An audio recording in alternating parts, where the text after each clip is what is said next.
Ang batang nakasilip sa tulay. Ang kwentong inyong maririnig ay gawa sa kathang-isip lamang. Ang mga pagkakahalin tulad ng pangalan, lugar o pangyayari ay nagkataon lamang at walang kinalaman sa totoong mga pangyayari sa tunay na buhay.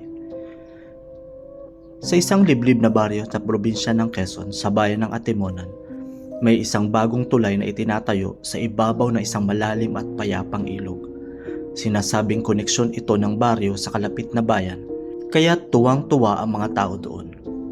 Ngunit sa kabila ng kasiyahan, may isang kwento na pilit ikinukubli ng mga mamamayan doon na tila isang bangungot na pangyayari.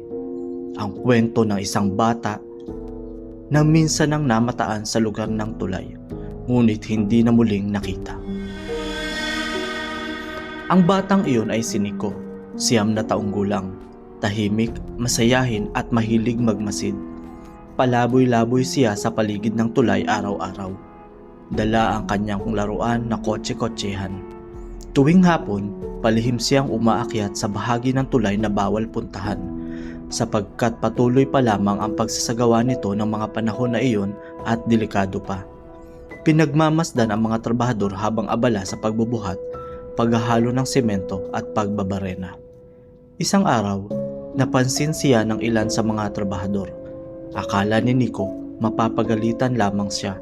Ngunit may tinatago pala silang malupit na sikreto at si Nico ang nagkataong nakasaksi. Habang nakatago sa ilalim ng scaffolding, nakita niya ang 2 trabahador na nag-aaway. Hindi niya alam kung ano ang pinagtatalunan, pero nakita niya kung paano itinulak ng isa ang kasama niya sa ilog habang nakatali ang mga kamay at paa nito na naging sanhi ng pagkamatay nito. Hindi lumutang ang bangkay nito dahil sa sementong kasama nitong lumubog na nakatali din sa katawan ng lalaki. Nang mapansin nila si Nico na nakasilip, nagsigawan ng 2. "May bata roon!" sigaw ng isa. "Walang makakakita, walang magsusumbong," bulong pa ng isa. Hinabol nila si Nico. Umiiyak at takot na takot, tumakbo si Nico palayo, pero nadulas siya sa basang bahagi ng tulay. Tumama ang ulo niya sa sementong tulay at nawala ng malay. Agad siyang kinuha ng lalaking humahabol sa kanya. "Anong gagawin natin sa batang ito?" tanong ng lalaki. "Ihulog mo dyan sa poste at tatabunan ng semento," tugon pa ng isa. At nang gabing iyon, hindi na muling nakita si Nico. Alalang-alala ang kanyang ina, ngunit wala makapagsabi kung saan siya huling nakita. Halos madurog ang mundo ng ina ni Nico dahil sa paglipas ng araw ay walang Nico na bumalik sa kanya. Ilang buwan matapos ang insidente, natapos ang tulay.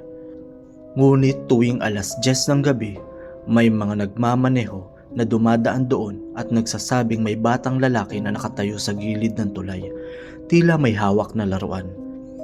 Hindi siya kumikibo at sa ilang pagkakataon, bigla siyang nawawala na parang usok. Nang malaman ng ina ni Nico ang balitang iyon ay gabi-gabi siyang naghihintay sa tulay at umaasang magpapakita sa kanya ang kaluluwa ng bata sa poste. At nang makita nga niya, walang duda, si Nico nga ang batang iyon. Sa labis na pighati ng ina ay hindi na niya namalayan na may papadaang sasakyan at siya ay nasagasaan malapit sa poste kung saan nagpapakita si Nico. Magkasama na ang mag-ina, tugon ng mga taga-baryo roon.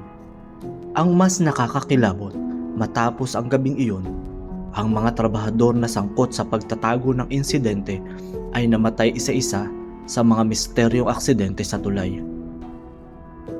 Ang isa ay nahulog mula sa taas, ang isa naman ay nalunod sa ilog kahit marunong itong lumangoy, na tila may isang ina na naghihiganti sa sinapit ng anak. Sabi ng mga matatanda ngayon, ang batang si Nico ay hindi humihingi ng paghihiganti. Gusto lamang niyang matagpuan ang kanyang bangkay upang maipahinga na siya ng payapa. Ngunit hanggang ngayon, walang makahanap sa kanyang mga labi. At tuwing may bata na lumalapit sa tulay, tila may tinig na bulong. "Huwag kang titingin, baka ikaw ang sumunod."